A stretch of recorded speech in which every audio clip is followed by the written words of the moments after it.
Bienvenue à toi dans cette vidéo. Aujourd'hui, je vais te parler de 5 manières, 5 façons de trouver des clients. Donc, c'est sûrement des manières que tu connais déjà, que tu as peut-être expérimenté, mais j'ai envie de te les repartager, te les répéter peut-être, parce que est-ce que tu les as vraiment expérimentés jusqu'au bout? Est-ce que tu les as vraiment utilisés? Surtout, j'ai envie de te partager un petit peu ma vision au-delà de ces aspects-là. Qu'est-ce que tu peux retrouver? Comment tu peux les mettre concrètement en application? Comment tu peux les utiliser concrètement dans ta vie?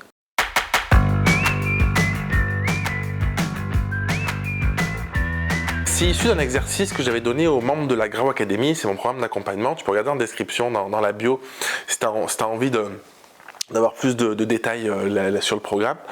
C'est un exercice, j'avais demandé aux membres d'identifier toutes les façons qui existaient pour un photographe de gagner en visibilité et du coup de trouver plus de clients, de trouver des prospects pour en faire des clients. Donc si tu regardes dans la description, tu as aussi accès, on avait trouvé 23 façons de trouver des clients, donc tu as accès au document, c'est gratuit, tu peux le télécharger, des 23 façons. Aujourd'hui, je me suis dit je ne vais pas te présenter les 23, la vidéo serait beaucoup trop longue, et du coup j'ai pris les 5 que je trouvais le plus pertinent à te partager aujourd'hui, mais c'est que 5 sur les 23, donc je t'invite vraiment à aller voir en description. La première manière de trouver des clients, qui est la plus basique, la plus logique peut-être finalement, et pourtant je trouve une des moins utilisées, c'est l'article de blog. Je l'ai mis en premier parce que l'article de blog, c'est quelque chose, on peut se dire, c'est un peu has-been, c'est quelque chose qui est moins utilisé. Je trouve que c'est personnellement faux, c'est-à-dire que les contacts, 90% des contacts que j'ai aujourd'hui, des séances que je signe aussi, parce qu'il y a contact et signature, les personnes viennent depuis des articles de blog. Et en fait, pourquoi c'est important? C'est qu'un article de blog, c'est quelque chose que tu peux réfléchir, c'est quelque chose que tu peux créer, c'est quelque chose qui va travailler pour toi dans le temps.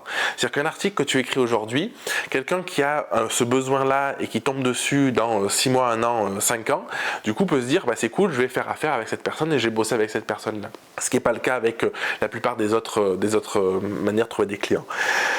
Donc je t'invite vraiment, si tu as envie de développer ton activité, si tu as envie de trouver plus de clients, à réfléchir par rapport à ton offre, par rapport à ce que tu vends, quels sont les articles que tu pourrais écrire concrètement pour gagner en visibilité et pour faire en sorte que des clients te choisissent. Un truc qui est important aussi à dire sur les articles, c'est que un article, c'est quelqu'un qui a déjà un besoin. Pour moi, quand on vend son offre, en fait, on répond à un besoin. Quelqu'un qui vient, par exemple, pour des photos de famille, c'est une personne qui a besoin de photos de famille ou qui a besoin de photos de grossesse, par exemple. Et elle vient, elle te découvre, hop, elle te dit, elle va te contacter, bonjour, je suis enceinte, j'ai envie de photos, est-ce que ça peut le faire? Si elle tombe sur un article où tu parles de ça, du coup, tu vas connecter directement un besoin, donc quelque chose que la personne a, à une offre que tu as. Donc l'acte d'achat est forcément facilité parce que la personne elle a déjà ce besoin. Contrairement par exemple à si tu abordes quelqu'un dans la rue et tu lui dis salut, je suis photographe, je fais des photos de couple. Bon, les personnes elles n'ont jamais pensé à faire des photos de couple, le besoin il n'existe pas. Donc peut-être qu'il pourrait exister, peut-être que tu mets une petite graine et qu'avec le temps ils vont se dire finalement tu te souviens, on avait croisé un photographe, il nous a donné une carte de visite ou quoi. Mais du coup la conversion est beaucoup plus complexe qu'une personne qui vient sur ton site, qui tombe sur ton site parce qu'elle a un besoin, tu es dans sa ville, elle se sent rassurée parce que ton article il est bien fait ou tes articles sont bien faits, ton site est bien fait et du coup tu es bien référencé. Donc premier point, article de blog, moi c'est vraiment ce que je t'invite à développer parce que pour moi c'est ce qui existe encore aujourd'hui de plus puissant. Le deuxième point, c'est les partenariats. C'est la seconde chose qui est assez puissante je trouve, parce que des partenariats, c'est aller trouver des partenaires. Par exemple aujourd'hui, tu vois, je fais des séances reconnexion, c'est des séances portraits, et du coup je suis à la recherche de partenaires, tu vois, je commence à développer des partenariats avec des psychologues, avec des thérapeutes, avec des personnes où ma cible est présente, pour pouvoir créer ce lien-là. Et pourquoi un partenariat ça va être puissant? Parce qu'un partenariat, c'est basé sur la recommandation. Et en fait la recommandation, c'est de la confiance. C'est-à-dire que quelqu'un qui dit, écoute, tu te maries l'année prochaine, moi je connais une photographe, elle est juste géniale, franchement, c'est une perle, elle saura te mettre à l'aise, tu vas même pas la voir de la journée, ça va être tout est parfait, le résultat des photos sont ouf et tout ça, va la voir, parce que quand je me suis marié, j'ai pris cette photographe là, forcément c'est plus engageant, tu vois, dans cet échange de partenariat, que quelqu'un qui te dit, tiens j'ai une liste de 10 personnes, mais je sais pas ce qu'ils valent, tu vois, ou quelqu'un qui va tomber sur internet, sur quelqu'un, ou à un endroit où en fait il sait pas vraiment qui est la personne, ce qu'elle a à proposer. Donc vraiment la recommandation, le retour d'expérience, que ce soit par un ancien client qui peut être un de tes partenaires ou par un ou une partenaire dans un domaine d'activité qui est connexe au tien et qui va vous apporter mutuellement, du coup je pense que ça peut être hyper bénéfique. Le troisième point important aussi, c'est la publicité. C'est une manière qui est assez peu utilisée, alors qu'en réalité la publicité, si c'est bien fait, si c'est bien ciblé, ça peut vraiment être hyper efficace. Ce qu'une publicité efficace, c'est que souvent on va juste sponsoriser un post Insta ou un truc qu'on a fait comme ça. Moi je suis pas sûr de la pertinence d'une sponsor juste comme ça peut te faire gagner un peu en visibilité. Par contre, la conversion derrière, est-ce que tu as des clients? J'en suis pas certain. Par contre, si tu as réfléchi à ce qu'on appelle en marketing un tunnel de vente, où tu as une publicité qui renvoie vers une page de ton site, qui va transmettre ton offre, transmettre tes valeurs, qui va vraiment transmettre l'envie aux personnes d'acheter. Si ta publicité, elle est très ciblée, par exemple, de manière très locale, ou il y a plein de critères, je vais pas te les aborder ici, mais si c'est bien fait, du coup, ça peut être hyper bénéfique. Moi, c'est quelque chose que j'utilisais au début dans le mariage. Dans mes premières années, quand je me suis lancé dans le mariage, j'utilisais la publicité pour essayer d'aller toucher des couples dans des domaines dans ma cible en fait, localement, pour les faire venir sur mon site, et j'avais une structure de page de vente sur mon site qui était assez bien foutue pour donner envie. Et du coup il y a des couples chez qui ça parlait pas. Par contre, un couple qui avait l'objectif de se marier, qui cherchait un photographe, qui tombait là-dessus, du coup il me contactait. C'était quelque chose qui était assez efficace. Le quatrième point, c'est les annuaires. Les annuaires aussi, on n'y pense pas toujours. Il y a des sites d'annuaires, il y a des annuaires dans des blogs aussi de mariage, des choses comme ça. Je pense que c'est bénéfique aussi parce que ça peut jouer sur l'aspect quelqu'un qui cherche un photographe ou une photographe se dit j'ai ce besoin-là. Donc ça part d'un besoin aussi, un peu comme l'article de blog.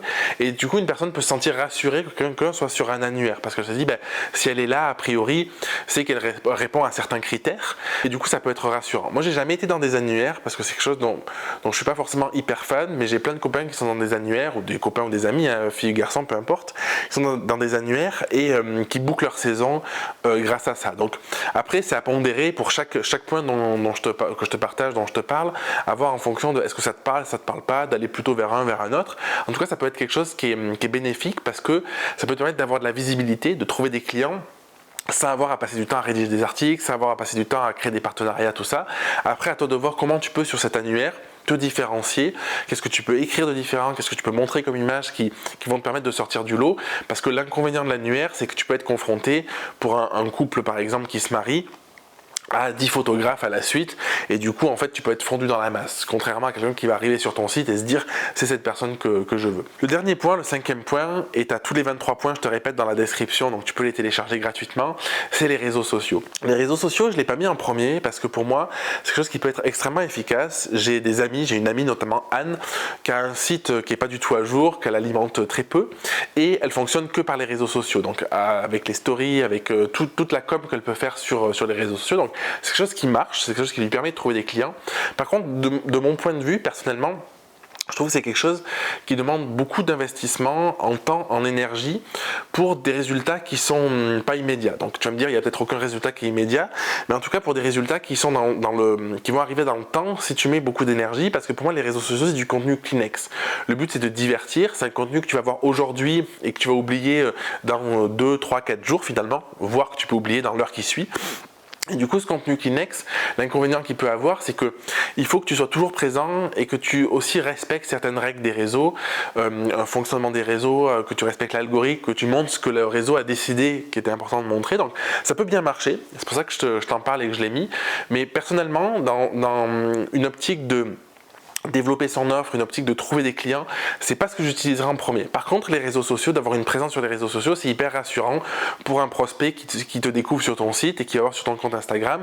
S'il voit que tu as fait des stories, que tu parles en face cam ou quoi, il se dit « Ah ben c'est chouette parce que ça rapproche ». Donc je pense que c'est une stratégie aussi que tu peux utiliser en complément, mais pour trouver des clients immédiatement, je suis pas sûr que ce soit la plus pertinente. Dernière chose, donc je te le rappelle, le guide sur les plus loin, si tu veux découvrir toutes les stratégies qu'on a identifiées avec les membres de la GRAOU, avec les photographes de la GRAOU, elles sont en description.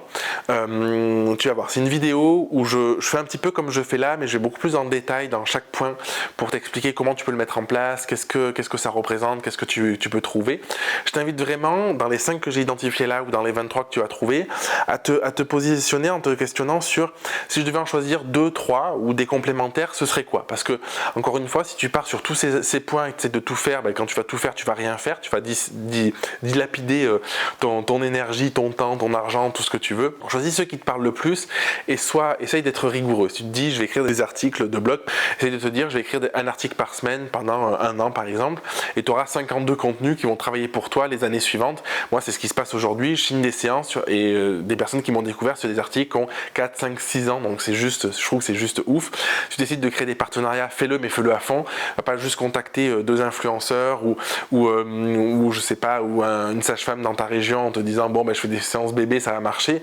Non, l'idée c'est d'avoir une démarche, de peut-être prévoir un document pour aller démarcher, de créer du lien pour que in fine la personne se dise bon ben c'est super cool, j'ai envie qu'on bosse ensemble, j'ai envie de créer une vraie relation de confiance et de parler de vous à mes patients, à mes clients. Si tu as aimé cette vidéo, comme toujours, tu peux la liker, tu peux la commenter, tu peux la partager. On se retrouve dimanche prochain dans une prochaine vidéo et d'ici là, je t'embrasse.